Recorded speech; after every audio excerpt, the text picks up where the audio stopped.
Appliances. So from this administration, we've seen them go after gas stoves, air conditioning units with regulation, refrigerators, washing machines, dishwashers, now water heaters. How many more home appliances will Americans eventually have to replace then because of regulations?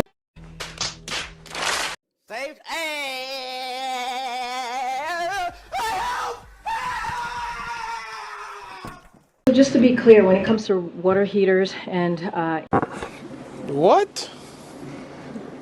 Bro, what are you talking about, man? it is proposed, what has been put forward, and if it is enacted, it would not take it into effect until 2029. So let's